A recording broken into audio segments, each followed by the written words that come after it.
আজকের দিনটি অন্যরকম লাগছে, অন্যরকম অনুভূতি। আজ সোমবার। বরাবরই এই দিনটি আমার জন্য শুভ হয়ে আসে। আজ আমার বিয়ে। পরিবারের মতামতেই বিয়েটা হচ্ছে, বাবার বন্ধুর ছেলের সাথে। যার সাথে আমার বিয়ে হচ্ছে সে আমার অনেক পরিচিত, বলতে গেলে বন্ধুর মতো সম্পর্ক। প্রায় আমাদের বাড়িতে ওনারা আসতেন। আমরা গ্রামে বাস করি আর ওনারা শহরে। যথাক্রমে বিয়ে হয়ে গেল। বিয়ের আগে কিছু কানাঘুষা হচ্ছিল, কি বিষয়ে জানি না। কিছুক্ষণ পর আমাকে নিয়ে গিয়ে বরের পাশে বসালেন। আমি তো আমার পাশের ছেলেকে দেখে আমি অবাক হয়ে গেলাম। সে আমার দেবর। আমি চুপি চুপি ওকে বললাম, কে রে লাড্ডু, আমার বরের স্থানে তুমি বসে আছো যে? আমার কথায় ও মুখ ফিরিয়ে নিল। আমি ওর এমন ভাব দেখে চুপ করে আছি। অপেক্ষারত ছিলাম বরের জন্য। এভাবে প্রায় 30 মিনিট কেটে গেল। আমার এক আপু এসে আমাকে আর অভিকে খাইতে নিয়ে গেল। বুঝলাম ভাবির সাথে দেবরও খাবে, কিন্তু আমার বরটা কই? আমি আপুকে ফিসফিস করে বললাম, আপু, বর কই? আপু বলল, কেন? তোর সাথেই তো। আপুকে বললাম, এখন কিন্তু ফানি মোডে নেই আমি। আপু বলল, আজব তো, তোর বর নিয়ে মজা করব কেন? আমি তোর বড় আপু না, বোকামি। আমি চিন্তায় পড়ে গেলাম, কি হচ্ছে এসব? আমি অভির দিকে তাকালাম। ও আবারও দৃষ্টি ফিরিয়ে নিল। এরপর নিজেকে কন্ট্রোল করতে পারলাম না। আমি সব ছেড়ে নিজের রুমে গেলাম। আচমকা আমার এভাবে উঠে যাওয়াতে সবাই আমার দিকে কেমন জানি ভাবে দেখছে। মনে হয় আমি বিরাট কোনো ভুল করে ফেলেছি। আমি রুমে গিয়ে আম্মুকে ডাকলাম। আম্মু আব্বু দুজনে আসলো। আমি কিছু বলার আগেই আব্বু বলল, যেসব হয়েছে সব আমার মর্জিতেই হয়েছে। আমি আব্বুকে বললাম, আব্বু, অভি আমার 3 বছরের ছোট। এর মধ্যে দেখি আমার শ্বশুর শাশুড়িও এসে গেছেন। ওনারা আমার মাথায় হাত রেখে আমাকে সান্ত্বনা দেওয়ার অপচেষ্টা করছে। আমি কিভাবে অভিকে স্বামী হিসেবে মেনে নেব? আর অভিও এ বিয়েতে খুশি না, সেটা ওকে দেখেই বুঝতে পেরেছি। অনেক এমন করলো কেন? অনেকের কথা এখানে কেউ বলছে না, কারণ কি? সবকিছু এলোমেলো হয়ে গেল এক মুহূর্তেই। এরপর আমাকে বিদায় দিয়ে দিল আমার বাড়ির লোকজন। আমি কাঁদতে কাঁদতে শ্বশুর বাড়ি এলাম। রাস্তায় একটা কথা অবধি অভি বলেনি। যে ছিল আগে বউ বউ বলতে বলতে আমাকে বিরক্ত করে তুলতো, আজ যখন তার সে ডাক বাস্তবে রূপ নিয়েছে, তখন সে চুপটি করে আছে। আসলে মেনে নেবে কিভাবে? সিনিয়র বউ কেউ চায় নাকি? শ্বশুর বাড়িতে এসে শুনতে পায় অনেক এক মেয়েকে ভালোবাসতো, তাকে পালিয়ে বিয়ে করেছে আজ সকালে। বউ দেখার পর্ব শেষে আমাকে অভির রুমে রেখে গেল। রাত 2টা বাজে, কিন্তু এখন অবধি আমার পিচ্চি বোনের আসার কোনো খবরই নেই। একে তো নতুন পরিবেশ, বেশ থমথমে, তার উপর অনাকাঙ্ক্ষিত পাওয়া, সব মিলিয়ে কেমন যেন অস্থির লাগছিল। আমার সাথেই কেন এমন হয়ে গেল? এসব 7-5 ভাবতে ভাবতে কখন যে ঘুমিয়ে পড়েছি বুঝতে পারিনি। ভোরের দিকে একবার জেগেছিলাম, তখনও অভি রুমে আসেনি। এরপর আবার ঘুম। সকালে শাশুড়ি মেয়ে এসে আমাকে ডেকে তুললেন। তারপর ফ্রেশ হয়ে রান্নাঘরে গেলাম। এসে দেখি একটা মেয়ে লম্বা ঘোমটা টেনে কী যেন রান্না করছে। আমাকে নিয়ে গিয়ে শাশুড়ি মা অনেকের সাথে পরিচয় করিয়ে দিচ্ছেন। এরপর আমাকে ওই ঘোমটা পরা মেয়েটির কাছে নিয়ে গিয়ে বললেন, ওই মেয়ে অনেকের বউ। আর আমাকে দেখিয়ে সযত্নে বললেন, এটা আমার ঘরের লক্ষ্মী বৌমা, অভির বউ। বুঝতে পারছিলাম শাশুড়ি মা ওই মেয়ের চেয়ে আমাকে বেশি ভালোবাসে। মেয়েটি আমার নাম জিজ্ঞেস করলো। মেয়েটির পরিচয় জেনে মেজাজ আমার 100-1 উঠে গেছে। আর ওকে আমি আমার নাম বলি। এরপর সেখানে থাকতে পারছিলাম না, দম বন্ধ হয়ে আসে। তাই তাড়াতাড়ি নিজের রুমে চলে এলাম। কেন জানি খুব কান্না পাচ্ছিল, তাই বালিশে মাথা গুজিয়ে আস্তে করে কাঁদছিলাম। অভি এসে বলছে, কাঁদছো কেন? বাসার কথা মনে পড়েছে নাকি? মরে গেলে ওই বাসার কারো কথাই মনে করব না কেন? জুনিয়র বর্থডে এসে তাই জন্য? জানি না। একটা কথা বলবো কি? না। আচ্ছা বললাম না, আমার বউটা অনেক বুড়ি। আমি কিছু বলার আগেই ও কথা বলেই চলে গেল। আমি নিস্তব্ধ হয়ে শুয়ে পড়লাম। আমি বেশি চিন্তা করলে প্রচুর ঘুম পাই। আজও তার ব্যতিক্রম হলো না। আবার ঘুমিয়ে পড়েছি। চিল্লাচিল্লিতে ঘুম ভেঙে গেল। বাহিরে বের হতেই অনেকের সাথে সামনাসামনি দেখা হলো। ওকে দেখে মনে হচ্ছিল ওর কাছ থেকে এসবের উত্তর নেই, কিন্তু কোথায় যেন আটকে গেলাম, কিছুই বলতে পেলাম না। ও আমাকে সরি বলল। পেছন থেকে অভি এসে অনেককে বলল, তোর সরি তোর পাশে রাখ, আমার বইয়ের লাগবে না তোর সরি। এরপর অভি আমার হাত ধরে টেনে ঘরে আনলো। তারপর অভি আমাকে বলল, সত্যি করে বলো, তুমি কি ভাইয়াকে পছন্দ করতে? আজব তো, এসব কথা এখন কেন হচ্ছে? এখনই। হ্যাঁ নাকি না, তাড়াতাড়ি বলো, আমার জবাব চাই। অভির এমন কথায় মেজাজ খারাপ হয়ে গেল। এই জন্যই জুনিয়র ছেলেকে বিয়ে করতে নেই, এরা এক কলম বেশি বোঝে। আমি বললাম, এসব ফালতু প্রশ্নের জবাব আমি দিতে পারবো না। আমার কথা শুনে অভি রুম থেকে হনহন করে বেরিয়ে গেল। এবার খারাপটা বেরিয়ে দ্বিগুণ হয়ে গেল। কেন খারাপ লাগছে? অভির জন্য? এভাবে ওকে বলাটা বুঝি ঠিক হয়নি। পরে ক্ষমা চেয়ে নেব। আর তাছাড়া আমি তো জটিল কিছু বলিনি। এরপর দুপুরে শ্বশুর বাবা ডেকে পাঠালেন একসাথে লাঞ্চ করার জন্য। ডাইনিং রুমে এসে দেখি সবাই বসেছে। আমি একটু লেট করেছি। শ্বশুর বাবা আমাকে তার পাশে বসালেন। অভিও খেতে বসেছে। ওর চেহারায় কেমন জানি রাগি রাগি ভাব। আমার দিকে একবারের জন্য তাকাচ্ছে না। আমি ওর দিকে কতবার তাকাচ্ছি, কিন্তু অভি সেটা কি বুঝতে পারছে? গর্দব একটা। শাশুড়িমা আমাকে সযত্নে খাবার পরিবেশন করছে। ভালোই লাগছে অনেকের বইয়ের দিকে দেখে। একবারের জন্য কেউ ওর খাবারের দিকে লক্ষ্য করছে না। অনেক এটা সেটা উঠিয়ে দিচ্ছে ওর বউকে। আমাকে নিয়ে তো আদি খেতে বুঝি মেয়েটের পছন্দ হচ্ছে না, তাই সে বারবার আমার দিকে তাকাচ্ছে। একবারও তাকাতেই আমি বললাম, ভাবিজি আপনার কিছু লাগবে কি? ও মাথা নেড়ে না বলল। এ কি? অভি অল্প কিছু খেয়ে উঠে যাচ্ছে যে। আমি ওকে চিলিয়ে বললাম, ওই অভি, না খেয়ে উঠেছ কেন? আমার কথা বুঝি ওর কানেই গেল না। ও ওর মতো চলে গেল। সবাই খাওয়া বাদ দিয়ে আমার দিকে চেয়ে আসে। আমি ভুল কিছু করলাম না তো? আমতা আমতা করে বললাম, সবাই যেভাবে চেয়ে আছেন। শ্বশুর বাবা বললেন, কিছু না, তুমি খেয়ে নাও। এরপর আমি পেট ভরে খেয়ে নিলাম। তারপর সারাদিন অভির সাথে দেখা আর মিলল না। ভাবলাম রাতে তাড়াতাড়ি আসবে। অনেক তো সারাক্ষণ ওর বইয়ের আঁচল পরেই থাকলো। আর আমার বর, সে একটা আনারস। রাত 11টা বাজে। সবার সাথে আড্ডা দিয়ে নিজের রুমে চলে আসলাম, কিন্তু এখনও অভি ফেরেনি। আমি অনেক ক্লান্ত থাকায় তাড়াতাড়ি ঘুমিয়ে পড়লাম। কিসের একটা গন্ধের নিঃশ্বাস নিতে কষ্ট হচ্ছিল। ঘুম ভেঙে গেল সিগারেটের গন্ধ। এটার সহ্য ক্ষমতা একদমই কম। কে খায় সিগারেট? কাউকে তো দেখতে পাচ্ছি না। অভি কই? ও আসেনি এখনো? না, রুমে তো নেই। ঘড়িতে দেখি 1:52। এখনও আসেনি কেন? ওকে আমাকে নিয়ে ডিপ্রেশনে ভুগছে। বউ হিসেবে হয়তো মানতে পারিনি, হয়তো অন্য কাউকে অনেকের মতো ভালোবাসে। কেন যে এসব বোঝে না গার্ডিয়ানরা? জোরপূর্বক বিয়েটা দিলেন, এখন ভোগান্তি কার হচ্ছে? আমার ধারণা যদি সত্য হয় তাহলে কি হবে? অভির সাথে কথা বলতে হবে এসব বিষয়ে, কিন্তু তার আগে এই সিগারেটের উৎপত্তিস্থল খুঁজে বের করতে হবে, নইলে এর গন্ধে আমার বমি হয়ে যাবে। আমি নাকি শাড়ির আঁচল চেপে বের হলাম। ড্রয়িং রুম থেকে গন্ধটা আসে। ড্রয়িং রুম আমার রুমের পাশেই। আমি গন্ধটা ভালোভাবে টের পেয়েছি। রুমের লাইট অন করা আছে। আমি চুপিসারে দেখার চেষ্টা করছি রুমের ভেতর কে আছে, আর এত রাতে ঘুমানো বাদ দিয়ে কি হচ্ছে এইসব। তারপর দরজার পর্দা সরাতে দেখি অভি চোখ বন্ধ করে বিরতিহীনভাবে সিগারেট টেনে যাচ্ছে। আমি ভেতরে এসে সিগারেটের কাছ থেকে কেড়ে নিয়ে জানালা দিয়ে বাইরে ছুড়ে ফেললাম। ও লাফ দিয়ে উঠে বসলো। আমাকে বলল, কেন করলে এমন? যা করেছি বেশ করেছি। একদম ঠিক করনি। তুমি কোনটা ঠিক করেছো? কোনটা মানে? আমার সাথে এমন করলে কেন? আমি আবার কি করলাম? করলেই তো তুমি আমার মুখের খাবার ছুঁড়ে মারলে। ওইটা খাবার ছিল? নয়তো কি? ওইটা বিষ ছিল। অভি, এসব বিষয়ে কথা বলতে ভালো লাগছে না। এবার সত্যি করে বলো তো, তুমি কি অন্য কাউকে পছন্দ করো? কোনো ভনিতা ছাড়াই বলবে। এমন কথা কই থেকে আসলো? তোমায় এড়িয়ে যাওয়া আমার কাছ থেকে। সবসময় রাগী চেহারা নিয়ে তাকা। Stop stop stop. এসব কিছুই না, চলো ঘুমাবো। আমরা নিজেদের রুমে আসলাম। এসেই অভি চুপচাপ সোফায় শুয়ে পড়ল। আমি অভিমান করে কিছু না বলে শুয়ে পড়লাম। মশার কামড়ে অভি ঘুমাতে পারছে না, ছটফট করছে। আমি ওকে বললাম, বিছানায় এসে শুয়ে পড়ো। ও বলল, না, আমি এখানেই ঠিক আছি। ওর এমন ছেলে মানুষই দেখে রাগের মধ্যে হাসি পাচ্ছিল। মশার কামড়ে ঘুমাতে পারছে না, আর বলে কিনা ঠিক আছি।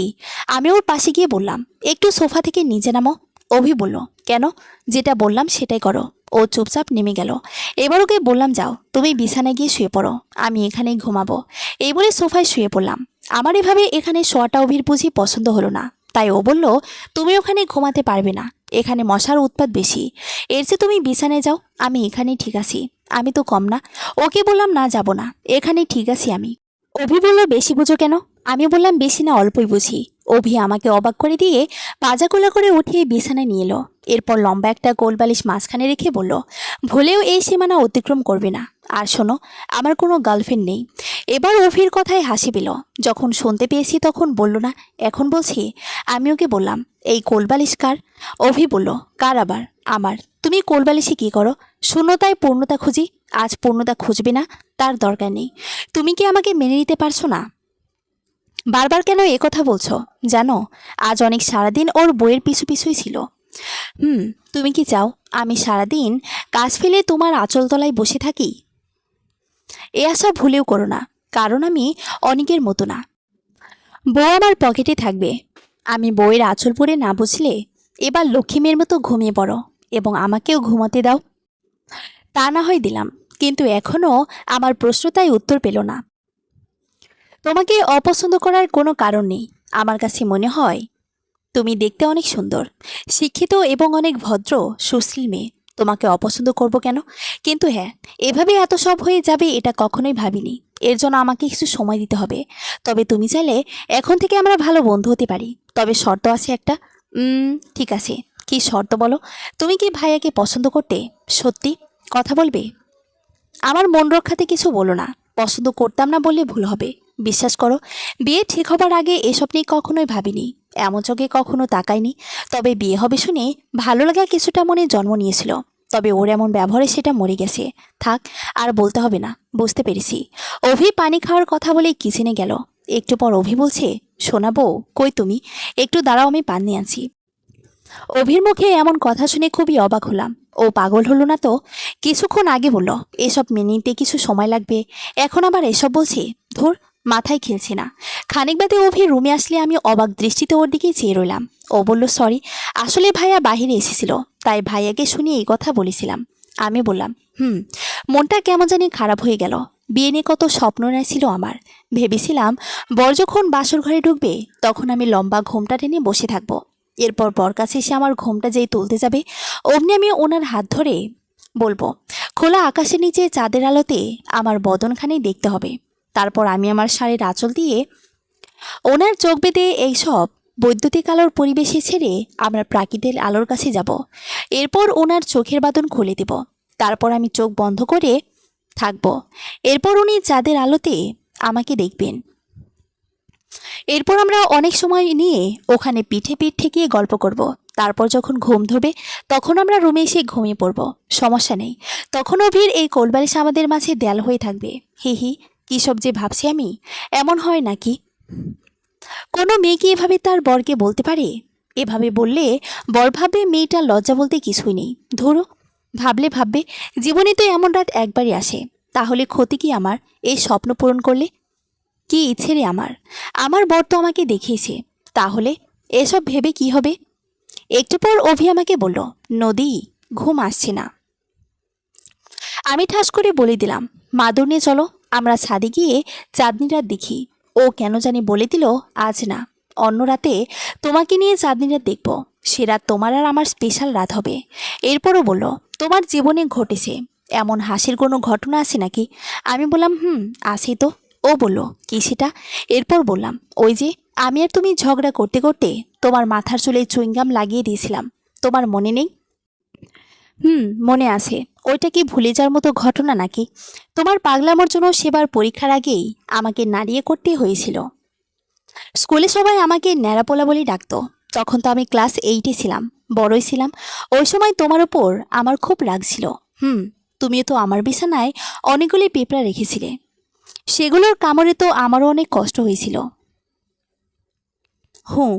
তুমি আমাকে কষ্ট দিবে আর আমি তোমাকে আদর করব, তাই না? এসব হবে না। তুমি যেমন করবে আমিও ফল ঠিক তেমনই পাবে। আচ্ছা বাদ দাও, প্রচুর ঘুম পাচ্ছে, তুমিও ঘুমাও। পরদিন সকাল 11টায় ঘুম থেকে উঠলাম। তাড়াতাড়ি রেডি হয়ে শাশুড়ি মায়ের কাছে এলাম। এসে দেখি অনেকের বউ রান্না করছে। আজ নাকি দুপুরে রান্না নতুন বউ দুজন করবে। ভেবেছিলাম এভাবে দেরিতে ওঠার কারণে হয়তো শাশুড়ি মা রাগ করবেন, কিন্তু তিনি রাগ করেনি। শাশুড়ি মা আমাকে পাশে বসিয়ে সযত্নে খাইতে দিলেন। আমি ন্যাকস্বরে বললাম, মা, আপনি খাইয়ে দিবেন? আম্মু প্রায় সময় আমাকে খাইয়ে দিত। আমার কথা শুনে উনি আমার মাথায় হাত বুলিয়ে আদর করে দিলেন আর বললেন, এক মাকে ছেড়ে এসে আরেক মাকে পেয়েছে তো, আজ থেকে একদমই এসব ব্যাপারে আফসোস করবে না, আমি আছি তো। শাশুড়ি মায়ের কথা শুনে খুশিতে নাচতে ইচ্ছে করছিল। টিডিং টিডিং। খাওয়া শেষে শাশুড়ি মা বললেন, এবার তোমার বড় যা তুলসীর সাথে রান্নায় সাহায্য করো। আমি কিচেনে আসলাম। এসে দেখি ভাবি মুখে কালি মেখে রান্না করছে। আমি ভাবিকে বললাম, কিছু রাখতে হবে কি? উনি বললেন, সব রান্না করেছি, তুমি টমেটোর চাটনি আর মুরগির মিষ্টি রোস্ট করো। এ কথা বলে উনি বেরিয়ে গেলেন। আমি তো বিপদে পড়লাম। এসব তো আমি রান্না করিনি কখনো, কিন্তু রাতে তো হবেই, নইলে লজ্জার বিষয় হয়ে যাবে। এরপর আম্মুকে ফোন করে রেসিপি নিয়ে রান্না করলাম। অনেকের বউ ইচ্ছে করে বুঝি আমাকে বিপদে ফেলতে চেয়েছিল। এরপর সবাই মিলে লাঞ্চ করতে বসলাম। আমার বুক ধুকবুক ধুকবুক করে কাঁপছে। শুধু মনে হচ্ছিল আমার রান্নার চেয়ে বুঝি অনেকের বইয়ের রান্না ভালো হবে। সবার খাওয়া দেখে মনে হচ্ছে অনেকের বইয়ের রান্না অনেক মজা হবে। কিন্তু আমার রান্না করা টমেটোর চাটনিও কম টেস্টি হয়নি। সবাই চেটেপুটেই খাচ্ছে। সবার অগোচরে অনেকের বইয়ের মুখে কি যেন উঠিয়ে দিল। সাংঘাতিক সাহস তো ওদের। আমি আমার বরের খাওয়া দেখছি। ওর খাওয়া দেখে মনে হচ্ছে ও গত 3 দিন যাবত অভুক্ত। তাই কোনো দিকে না তাকিয়ে প্লেটের দিকে ওর দৃষ্টি আটকে গেছে। শুধু খাচ্ছে আর খাচ্ছে। আমি চুপিসারে অভির কাছে গিয়ে ওকে বললাম, এত খাও কেন? অল্প খেতে পারো না? আমার কথায় ও জোরে বলে উঠল, এত টেস্টি খাবার কে রাখছে বলেছি? আমার যে খাইতে ইচ্ছে করছে। শাশুড়িমা বললেন, কে নিষেধ করেছে খেতে? খা তুই যত খেতে ইচ্ছে করে। অনেকের বইয়ের মুখে দেখে একচিতে হাসি রেখা ফুটে উঠেছে। মেয়েটির হাসি তো দারুণ। খাওয়া শেষে অভি বলল, রেডি হয়ে নাও, আজ তোমাকে এখানে বেড়াতে নিয়ে যাব। আমি জিজ্ঞেস করলাম, কই যাবে?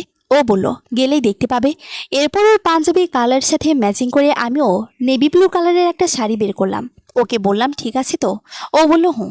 এরপর প্রায় 30 মিনিট ব্যয় করলাম শাড়ি পরার জন্য, কিন্তু পারলাম না। শেষমেশ কোনোভাবে গায়ে জড়ায় বের হলাম। অভিকে নেভি ব্লু কালারের পাঞ্জাবিতে দারুণ মানিয়েছে। কড়া পারফিউম দিয়েছে। চুলগুলো বাতাসে উড়ে কপালে এসে থমকে যাচ্ছে। মনে হচ্ছে ফু দিয়ে চুলগুলো কপাল থেকে সরিয়ে দেয়। ফর্সা গাল ভর্তি খোঁচা খোঁচা দাড়ি। অসাধারণ লাগছে দেখতে। এভাবে বুঝি ওকে কখনো দেখিনি। হি হি হি, এটা আমার বর, জুনিয়র বর। ও আমার দিকে চেয়ে বলল, তুমি কি এভাবে যাবে? এতক্ষণ কি করলে তুমি? উফ, এজন্যই মেয়েদের নিয়ে কোথাও যাওয়ার প্ল্যান করতে নেই। আমার শাড়ি পরতে পারছি না। এতক্ষণ তো চেষ্টাই করছিলাম। কেমন চেষ্টা করেছিলে শুনি? একটা শাড়ি পরতে পারো না? আমি কি বিয়ের আগে শাড়ি পরতাম নাকি যে শাড়ি পরা শিখবো? ঠিক আছে, আমি আম্মুকে পাঠিয়ে দিচ্ছি, উনি তোমাকে পরিয়ে দেবেন। আচ্ছা। একটু পর অভি এসে বলল, আম্মু বাসায় নেই, তুমি এসব বাদ দিয়ে অন্য কিছু পরো। আচ্ছা, আরেকবার চেষ্টা করে দেখি। এই বলে আবার শাড়িটা পরতে ধরলাম। অভি আমার শাড়ি পরা দেখছিল বুঝি, তাই ও এগিয়ে এলো। এরপর দুজনের চেষ্টায় শাড়ি পরতে সক্ষম হই। অভি বাইক চালায় আর আমি পিছনে বসে ওর কাঁধে হাতটি রাখি। ঝড়ের বেগে বরটি আমার বাইক নিয়ে চালাচ্ছে। খুব ভালো লাগছে। বাতাসে আমার চুল উড়ে বারবার অভির মুখে ঘাড়ে পড়ছে। কিছু দূর গিয়ে অভি বাইক থামিয়ে আমাকে নিয়ে একটা ফুচকার দোকানে আসলো। এরপর আমরা ফুচকা খেলাম। তারপর আমরা একটা পার্কে আসলাম। অভি আমাকে নিয়ে নিরিবিলি এক জায়গায় এসে ঘাসের উপর বসলো। জায়গাটি বেশ মনোমুগ্ধকর। পাশে একটি শান বাঁধানো পুকুর। আমি সেখানে গেলাম। উফ, দৃশ্যটি দেখতে কি যে ভালো লাগছে। পুকুরে মাছগুলি ভাসছে আর ডুবছে। এরপর আমরা দুজন অনেক গল্প করলাম। অভি অনেক সুন্দর করে গোছায় কথা বলতে পারে। জুনিয়র হলেও ও অনেক রোমান্টিক। কথা বলতে বলতে কখন যে ওর হাতের ভিতর আমার হাতটি নিয়েছিল বুঝতে পারিনি। ও যখন বিষয়টি বুঝতে পেল তখন সাথে সাথে হাতটি সরিয়ে নিল। এরপর সন্ধ্যা ঘনিয়ে এলো। মাথার ওপর দিয়ে এক ঝাঁক পাখি উড়ে গেল তাদের গন্তব্যে। এরপর আমরা আমাদের নিরে ফিরলাম। রাতে অভি তাড়াতাড়ি বাসায় এলো। এসে পড়তে বসলো। 2 মাস পর ওর অনার্স সেকেন্ড ইয়ারের ফাইনাল এক্সাম। আমি ওকে বিরক্ত না করে শুয়ে পড়লাম। রাত 1টায় জেগেছি। দেখি ও পড়তে পড়তে চেয়ারে ঘুমিয়ে পড়েছে। এরপর ওকে ডাক দিলাম। ওর কোনো সাড়াই পেলাম না। কাছে গিয়ে ওর গায়ে হাত রাখতেই চমকে উঠলাম। এ কি, ওর গায়ে তো প্রচুর জ্বর। কি করব ভেবে পাচ্ছিলাম না। সারা রাত জেগে ওর সেবা করলাম। পরদিন ঘুম থেকে উঠলাম 11টায়। উঠে দেখি আমাকে জড়িয়ে ধরে অঘরে ঘুমাচ্ছে। আমি কাশি দিলাম। সাথে সাথেই অভি লাফ দিয়ে উঠে বসে পড়ল। ও অপ্রস্তুতের মধ্যে পড়ে গেল। বিষয়টি আমার চোখ এড়ালো না। আজ আমার বউ ভাত। 11টা বেজে গেছে। না জানি কতজন এসে ডেকে সারা না পেয়ে ফিরে গেছে। ভয়ে ভয়ে দরজা খুলে বারান্দায় এসে দাঁড়ালাম। যাক, বাঁচা গেল। এদিকে কেউ নেই। অভি ফ্রেশ হয়ে এসে বলল, আগামীকাল আমি ঢাকায় যাব। তুমি চাইলে তোমার বাবার বাড়ি যেতে পারো। আজ তোমার বাবা মায়ের সাথে। অভি ঢাকা বিশ্ববিদ্যালয়ে পড়ে। অভির যাওয়ার কথা শুনে মন খারাপ হয়ে গেল। ওকে বললাম, আর কটা দিন থেকে যাওয়া যায় না? না, সামনে আমার পরীক্ষা। কবে আসবে? পরীক্ষা শেষে। তোমাকে খুবই মিস করব। আমিও। আমিও কি, আমার কাছে এসে এই প্রথম আমার 2 চিবুক ধরে আমার মুখ উপরে উঠিয়ে আমার কপালের সাথে ওর কপাল ঠেকিয়ে চোখে চোখ রেখে বলল, তুমি তো আমার বউ, তাহলে আমি কাকে মিস করব বলো তো? অবশ্যই তোমাকে। ভেবো না, আর তো 2 মাসই ব্যাপার। দেখতে দেখতেই কেটে যাবে। এরপরে সে আমরা পূর্ণরূপে স্বামী স্ত্রী হব। খানিক বাদে পার্লার থেকে আনা বিউটিশিয়ানরা আমাকে সাজাতে এলো। অনেকের বউকে ওনারা সাজিয়েছে। মেয়েটা দেখতে অনেক সুন্দর। অনেকের বউকে ওনারা আমার রুমে আনলো। ওর এখনও কিছু সাজুগুজু বাকি আছে। ওকে দেখে মনে হচ্ছে ডানা কাটা পরে বসে আছে, কিন্তু বিষণ্ণ মনে, মুখে একটু হাসি নেই। হয়তো বাড়ির কথা কিংবা বাবা মায়ের কথা মনে পড়ছে। কিন্তু এসব এখন ভেবে লাভ কি? একটু পর শাশুড়ি মা এসে তাড়া দিয়ে গেলেন, বলে গেলেন নিচে সবাই ওদের আগ্রহ নিয়ে অপেক্ষা করছে নতুন বউ দেখবে জন্য। এরপর আমাকে 2 ঘন্টা ধরে সাজালেন। সাজুগুজু শেষে আমাকে আয়নার সামনে এনে দাঁড় করালেন। আয়নার সামনে দাঁড়িয়ে নিজের চেহারা নিজেই চিনতে পারছি না। আমার বিশ্বাস, আমার এই মায়ামাখা মুখখানি একবার দেখলে 100% গ্যারান্টি সে দ্বিতীয়বার দেখার জন্য ফিরে তাকাবেই। আমাকে অনেকের বইয়ের মতোই ডানাকাটা পরি লাগছে না, তবে পেতনিও লাগছে না। সত্যিকারের আমিটা এত সুন্দর না, শ্যামবর্ণে দেখতে। ঠোঁটের নিচে একটা কালো তিল আছে, ভ্রু দুটো জোড়া, লম্বা 5 ফুট 3 ইঞ্চি, ওজন 46 কেজি। হে হে, নিজের বর্ণনা এভাবে দেওয়াতে হাসি পাচ্ছে। তারপর আমার বড় অফি আর অনেক এলো আমাদের নিয়ে যাওয়ার জন্য। দুজনেই একই কালারের শেরওয়ানি পরেছে, কিন্তু অভিকে দারুণ লাগছে।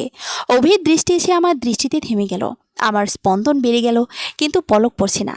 চোখে চোখে কথা হচ্ছে। কি ভয়ঙ্কর কঠিন সে চোখের ভাষা! জানি না এই কথার মিনিং। চোখ যেন ছাড়বেই না কথা বলা। অতি কষ্টে চোখে ফিরিয়ে নিলাম। অসভ্য চোখ আমার, তবুও সবার অগোচরে লুকে লুকিয়ে দেখছিল। একবার অভির চোখে ধরা পড়ে গেলাম। অভি আমাকে দেখিয়ে ভ্রু নাচিয়ে হাসছিল। লজ্জা পেয়ে মাটির দিকে মুখ করে থাকলাম। এরপর ভারী শাড়ি আর ভারী গহনাগাটি পরে স্টেজের দিকে এগোতে থাকলাম। এরপর আমরা স্টেজে এসে বসলাম। আমার জানা ছিল না অভির এতটা গুরুজন। সবাইকে পায়ে সালাম করতে করতে আমার কোমর ব্যথা হয়ে গেল। অনেকের বইয়ের একই অবস্থা, মুখ কাছুমাছু করছে। এরই ফাঁকে অভি আমাকে বলল, নদী, তোমাকে একটা কথা বলতে চাই। কি কথা? আমার বউটাকে খুবই মিষ্টি দেখাচ্ছে। মনে হচ্ছে? কি মনে হচ্ছে? বলা যাবে না, বললে তুমি রাগ করবে। আরে বলো, রাগ করব না। সত্যি তো? সত্যি। তাহলে বলেই ফেলি। মনে হচ্ছে তোমাকে শক্ত করে ধরে। শক্ত করে ধরি কি? শক্ত করে ধরে দিই এক দৌড়। কোথায়? কোথায় আবার? টয়লেটে। কি? আমি চাই না আমার বউকে অনেক ওর দৃষ্টিতে ওর বউয়ের সাথে কম্পেয়ার করো। আজব তো, তোমার মাথা ঠিক আছে তো? এতক্ষণ ছিল না, এখন ঠিক আছে। মানে? কিছু না, তুমি এখানে ওই 2 দিকে মুখ করে বসে থাকবে, আমি না আসা অবধি। হুম। এরপরও চলে গেল। সত্যি ওর এমন পাগলামি দেখে খুব হাসি পাচ্ছিল। রাত 9টা বাজে। আমাকে অভি আম্মুর বাসায় যেতে দিল না। বলল, আমি তো কাল চলে যাব, আজকে রাত একসাথে কাটাই। আগামীকাল আম্মু আর আব্বু তোমাকে রেখে আসবে। ওর কথায় আমি সম্মতি জানালাম। আমারও অভিকে ছেড়ে যেতে ইচ্ছে করছিল না, তাই থেকে গেলাম। অভি কাল চলে যাবে, আমি এটা কেন জানি মেনে নিতেই পারছি না। যখনই মনে হচ্ছে তখনই বুকের ভেতর চিনচিন ব্যথা অনুভব করছি। অজান্তেই চোখ দিয়ে 2 ফোঁটা পানি গাল বেয়ে গড়িয়ে পড়ল। অভি এসে আমার চোখের সে পানি মাটিতে পড়তে দিল না। ও হাত বাড়িয়ে দিল। এরপর সে রাত আমার চোখে ঘুম আনতে পারেনি। আমি ঘুমানোর কত চেষ্টা করলাম, কিন্তু সবটাই বৃথা। মাঝরাতে অভির ঘুম ভেঙে যায়। ও তখন আমাকে বলল, ঘুমাওনি? না, ঘুম আসছে না। কেন? জানি না। হয়তোবা। ও আমার মুখে ওর আঙ্গুল রেখে চুপ করতে বলল। এরপর ওর বাম হাত বাড়িয়ে বলল, এখানে এসে শুয়ে পড়ো। আমি ওর বাহুতে মাথা রেখে দেই। ও আমার এলোমেলো চোর কপাল থেকে সরিয়ে কপালে একটা চুমো এঁকে দিয়ে বলল, শোনা বউ, এবার তো ঘুমাও। পরদিন হরতাল থাকায় অভি ঢাকা যেতে পারল না। আমার যে কি আনন্দ লাগছিল বলে বোঝাতে পারবো না। সারাটা দিনও বাসায় থাকলো, এক মুহূর্তের জন্য আমাকে ছেড়ে বাইরে গেল না। হঠাৎ করে ও বলল, তোমার জন্য গতকাল একটা নীল শাড়ি এনেছিলাম, তুমি কি ওইটা পরে আমাকে দেখাবে?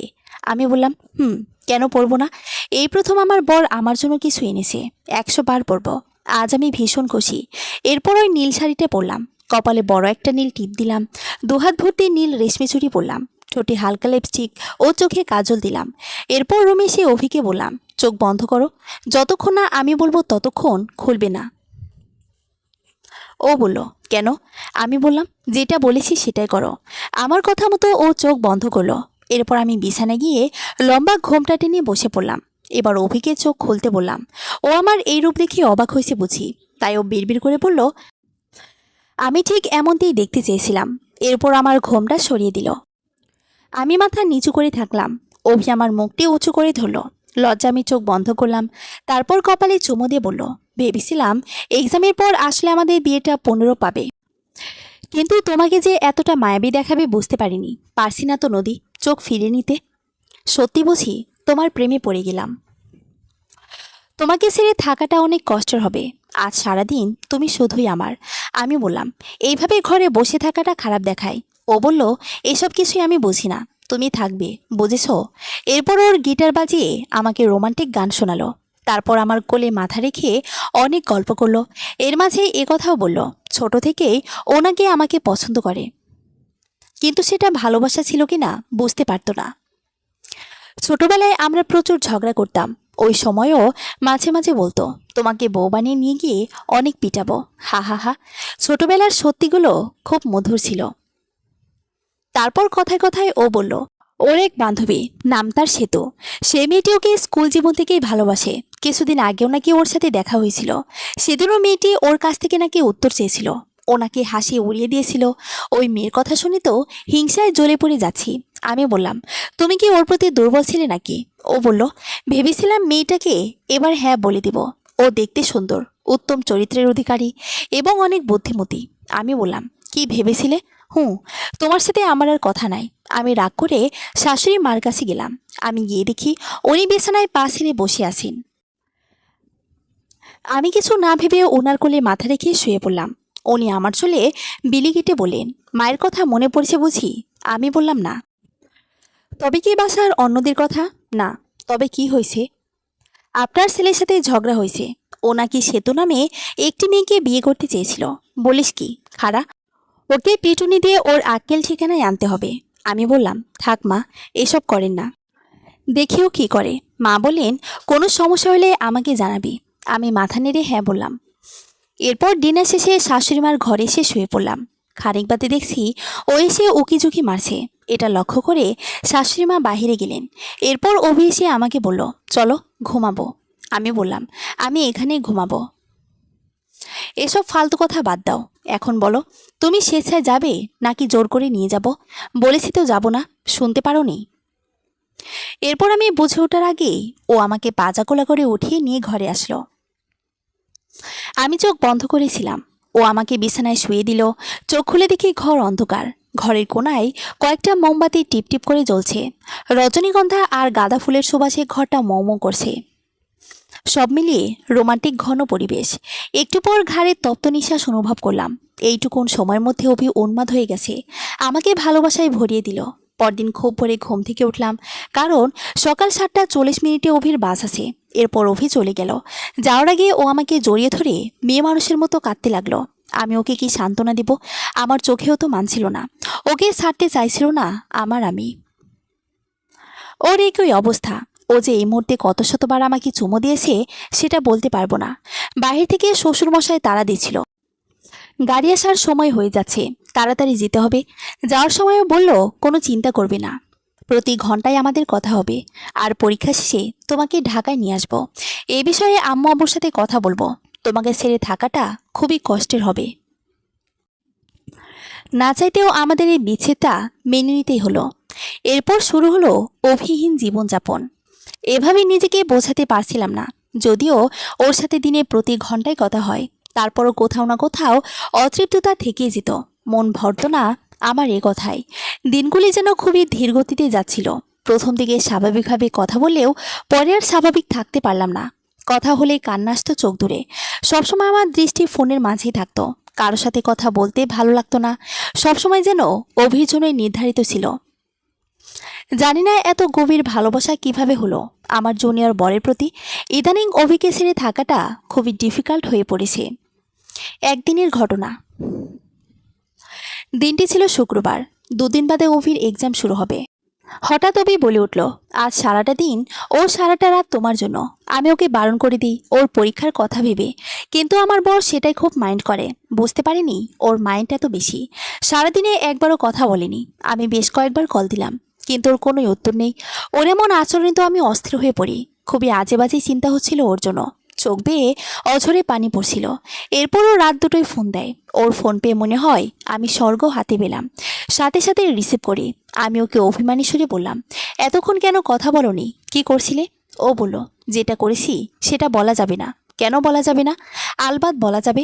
তুমি বলো, নইলে কি করব নিজেও জানি না। বন্ধুদের সাথে আড্ডা দিয়েছি। তুমি তো বলেছিলে আমার সাথে কথা বলবে না। এবার নিজেকে সামলে রাখতে না পেরে কেঁদে কেঁদে বললাম, তোমার সাথে তো কথা বলতে সবসময় মন ইচ্ছে করে, কিন্তু তোমার পরীক্ষার কথা ভেবেই তো এ কথা বলেছি। এত সব তোমাকে ভাবতে কে বলেছে? আমি কি কখনো বলেছি আমাকে নিয়ে তুমি এত সব ভাবো? এত বেশি বুঝো কেন? আমি কিছু বলতে চাইলাম, কিন্তু পারলাম না। এত কান্না যে কই থেকে এলো? ও আবারও বলা শুরু করলো, তোমার এই বেশি বোঝার কারণে আজ সারাটা দিন আমার কত কষ্ট কেটেছে সেটা কি তুমি আন্দাজ করতে পেরেছো? পারবে না তো, কারণ তোমার তো সেটা বোঝার অনুভূতি এখনো তোমার মাঝে জন্ম নেয়নি। আর নেবেই কিভাবে? আমি ভুলেই গেছিলাম তুমি তো আমার সিনিয়র বউ। ওই কথা বলেই ফোন কেটে দিল। ওর শেষের কথাটি আমার কানে বিষের মতো শোনালো। কেন এভাবে ও বলল? হুম, বুঝতে পেরেছি। ও আমার উপর রাগ করেছে, তাই এই কথা বলতে হবে। ও তো একা কষ্ট পায়নি, আমিও তো কষ্ট পেয়েছি। এরপর কাঁদতে কাঁদতে কখন যে ঘুমিয়ে পড়েছি বুঝতে পারিনি। পরদিন ঘুম ভাঙলো সকাল 10টায়। ঘুম থেকে উঠে দেখি আমার ফোন বন্ধ হয়ে আছে। অভিবুঝি আমাকে কল দিতে দিতে অস্থির হয়ে গেছে। এরপর ফোন চার্জে লাগিয়ে ফ্রেশ হতে গেলাম। এসে ফোন অন করতেই অভির দেওয়া অনেক টেক্সট এসে জমা হলো ইনবক্সে। ও অনেকবার আমাকে সরি বলেছে। পাগল ছেলে একটা। আজ আমি ভীষণ হ্যাপি, কারণ আগামীকাল অভির পরীক্ষা শেষ। ও বলেছে পরীক্ষা দিয়ে বাড়ির উদ্দেশ্যে রওনা দিবে। আমিও যেন তাড়াতাড়ি ওখানে যাই। আজকে যেতাম, কিন্তু বাসায় আব্বু নেই, ঢাকায় গেছেন ব্যবসার কাজে। রাতে আসবেন উনি। আমি খুবই এক্সাইটেড আমার বরের আসার কথা শুনে। কতদিন আমরা শুধু ফোনে ফোনেই কথা বলেছি। আমি এবং ও, আমরা দুজনে দুজনকে দেখার জন্য উদগ্রীব হয়ে পড়েছি। খুবই আনন্দ লাগছে। আনন্দে গান গাইতে ইচ্ছে করছে। আহা, কি আনন্দ আকাশে বাতাসে। সে রাতটা আর ঘুম আসছে না দু চোখে, কিন্তু ঘুমাতে হবে, নইলে চোখে নিচে কালি পড়ে যাবে। বর এতদিন পর এসে যদি আমাকে এই অবস্থায় দেখে তাহলে কেমন হবে? হয়তো রেগে গিয়ে বলেই দিবে তুমি সিনিয়র বউ, সেটা তোমার চেহারায় ফুটে উঠেছে। তাহলে তো এটা হজম করা অনেক কষ্টের হয়ে যাবে। প্রায় ঘুমিয়ে পড়েছিলাম, কিন্তু মনে হলো মুখের কিছু যত্ন করতে হবে। এরপর ঘুম কেটে গেল।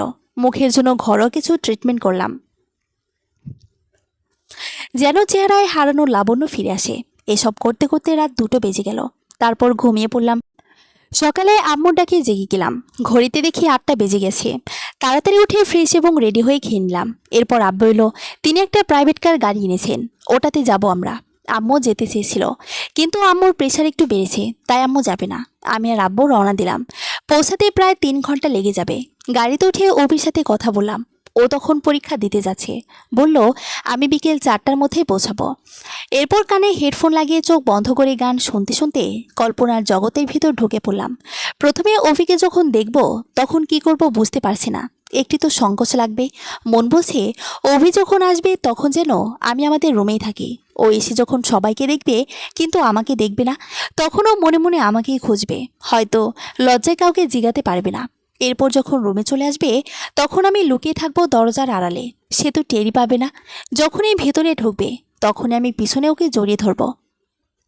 ও আমার স্পর্শ অনুভব করবে, কিন্তু অবাক হবে না, কারণ ও তো এমনটি আশা করেছিল। এরপর আমাকে কোলে উঠিয়ে বিছানায় নিয়ে অনেক কথা বলবে, আর ক্ষণে ক্ষণে বলবে জান পাখি, অনেক ভালোবাসি তোমাকে। নিজের অজান্তেই হাসি চলে এলো। কী সব ভাবছি আমি। ড্রাইভার আব্বুর সাথে গল্পের ঝুড়ি খুলে বসেছে। লোকটি খুবই কথা বলে। হঠাৎ আচমকা এক ঝাঁকুনি খেলাম। অবর্ণনীয় ব্যথায় কুঁকড়ে গেলাম। এরপর কিছুই মনে নাই। যখন জ্ঞান ফিরল তখন আবিষ্কার করলাম এক অন্ধকূপের মধ্যে। শরীর যেন নিস্তেজ হয়ে আসে। শরীরে কোনো শক্তি পাচ্ছি না। কই আমি? কিছুই বুঝতে পারছি না। তবে এটা বুঝেছি আমাদের গাড়িটার অ্যাক্সিডেন্ট হয়ে গেছে। চারদিকে কাউকে দেখতে পাচ্ছি না, কিন্তু শোরগোল ঠিকই শুনতে পাচ্ছি। উফ, নিজের হাতটি পর্যন্ত টেনে তুলতে পারছি না। মনে হচ্ছে 10 মণ ওজনের পাথর কেউ আমার হাতের উপর উঠিয়ে দিয়েছে। কিন্তু আব্বু কই? তিনি ভালো আছেন তো? আর কিছুই ভালো লাগছে না। আমার মোবাইল কই? অভির সাথে তো কথা বলতে হবে। কতক্ষণ যে এভাবে আসি কে জানে। ও হয়তো আমাকে কল দিতে দিতে অস্থির হয়ে পড়েছে। পা দুটোয় পানির ছোঁয়া পাচ্ছি। কার ভেতরে আছে আমি বুঝতেছি না। চোখেও কিছু দেখতে পাচ্ছি না। সব অন্ধকার লাগছে। এক মুহূর্তের জন্য মনে হলো আমি মরে জানি তো। মানুষ মরে গেলে তাকে কবর দিয়ে দেয়, আমাকে কবর দেয়নি তো। এখানে তো ঘুটঘুটে অন্ধকার। এবার ভয়ে আমার খুবই কান্না পাচ্ছে। কিন্তু এ কি? আমার সাউন্ড নেই যে। কথা বলতে আপ্রাণ চেষ্টা করছি, কিন্তু পারছি না। আমার যদি কিছু হয়ে যায় তাহলে অভির কি হবে? ও তো পাগলের মতো ভালোবাসে আমাকে। আমার অভি আমাকে ছেড়ে থাকতে পারবে না, আমিও পারবো না। না, এভাবে আমার কিছুই হবে না। কিছু হতে দেওয়া যাবে না। আমাকে এখান থেকে বেরোতে হবেই। বের হওয়ার জন্য চেষ্টা করছি। হঠাৎ মাথায় কিসের যেন প্রচণ্ড আঘাত পেলাম। সঙ্গে সঙ্গে জ্ঞান হারিয়ে ফেলি। এরপর যখন জ্ঞান ফিরল তখন আমি হসপিটালে। দু চোখে কিছুই দেখতে পাচ্ছি না। আম্মুর কান্নার আওয়াজ শুনতে পাচ্ছি। আম্মুকে ডাক দিলাম, আম্মু। কথা বলতে খুবই কষ্ট হচ্ছে। আম্মু কাকে যেন বলছে নদীর জ্ঞান ফিরেছে, ডাক্তারকে তাড়াতাড়ি ডেকে আনো।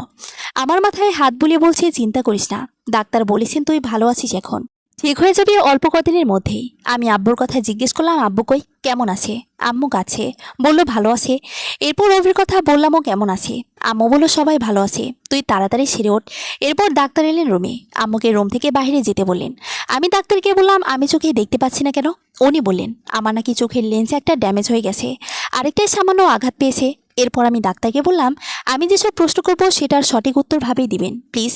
আমি মিথ্যা আশা নিয়ে নিঃশ্বাস নিতে চাই না, আমার অভিকে আমি মিথ্যা আশা বুকে বাঁধতে দিব না। কথাগুলো খুবই ক্ষীণ কণ্ঠে আসি, আমার কথা বলতে পারছি না, অনেক কষ্ট হচ্ছে। একটা নার্স আমাকে চুপ করতে বলেন, ওনাকে থামিয়ে দিয়ে ডাক্তার বলেন কি বলতে চান আপনি বলুন। আমি বললাম এবার সত্যি করে বলুন আমি কতক্ষণ বেঁচে থাকবো? কেন এভাবে বলছেন? আমি জানি আমি আর বাঁচবো না, মরে যাওয়ার আগে আমার কিছু কাজ করে যেতে হবে, তাড়াতাড়ি বলুন। নির্দিষ্ট করে সেটা বলতে পারবো না, তবে 2-3 ঘন্টাও হতে পারে, কিংবা বেঁচেও যেতে পারেন। আপনার হার্টে একটা ইনজেকশন পুশ করা হয়েছে, যেটার কার্যক্রম শুরু হয়ে গেছে, যার কারণে আপনি জ্ঞান ফিরে পেয়েছেন। এটাই আমাদের শেষ চিকিৎসা ছিল। 50% বাঁচার আর 50% মৃতের সম্ভাবনা। এরপর ডাক্তার আমাকে ঘুমের ইনজেকশন দিতে বলল। আমি ডাক্তারকে অনেক রিকোয়েস্ট করে মৃত্যুর আগে একবার অভির সাথে কথা বলতে চাই এবং এক নজর দেখতে চাই। ডাক্তার আমার কথা মেনে নিলেন, উনি আমার চোখের ব্যান্ডেজ খুলে দিলেন। চোখে সবকিছুই ঝাপসা দেখাচ্ছে। খানিক বাদে অভিল, আবসাবসা দেখতে পাচ্ছি, ওর এক হাতে লাল রেশমি চুড়ি আর অন্য হাতে নুপুর। আমি কিছু বলতে যাব, ও মুখে হাত রেখে চুপ করতে বলল। এলোমেলো চুল, ময়লাটে শার্ট গায়ে, কেমন যেন পাগল পাগল দেখাচ্ছে, চোখ দুটি কেমন ফুলে লাল হয়ে আছে, খুবই কেঁদেছে বুঝি। ও আস্তে করে আমার পায়ের নুপুর পরিয়ে দিল, বাম হাতে এক গোছা চুড়ি, এরপর কপালে একটা চুমো এঁকে দিল। আমি আস্তে করে ওর হাত ধরলাম, মিনমিন করে বললাম এই জুনিয়র বর, আমার একটা কথা রাখবে? ও বলল হ্যাঁ বলো। আমি মরে গেলে তুমি আর একটা বিয়ে করে নিও, একদম চুপ, আর একটি কথাও বলবে না। কে বলিস তুমি মরে যাবে? তুমি মরে গেলে আমাকে ছোট্ট নদীকে দেবে শুনি। তোমার কিছু হয়ে গেলে আমিও নিজেকে শেষ করে দেব, তারপর আকাশে তারা হয়ে দুজনই জ্বলবো। অভি, এই অভি, বলো আব্বু কেমন আছে? ওনার তেমন কিছু হয়নি, পায়েও বুকে একটু আঘাত পেয়েছে, ডাক্তার বলেছে সেরে উঠতে কিছু সময় লাগবে। জান পাখি বলো, আমাকে কথা দাও, আমার অবর্তমানে নিজেকে আমার চেয়েও বেশি ভালোবাসবে। পারবো না তো, পারতে হবে, নইলে মরে গিয়েও শান্তি পাবো না। তোমাকে ভালো থাকতে হবে। অভি কথা বলতে খুব কষ্ট হচ্ছে। কোথায় কষ্ট হচ্ছে বলো বলো? ডাক্তার কই?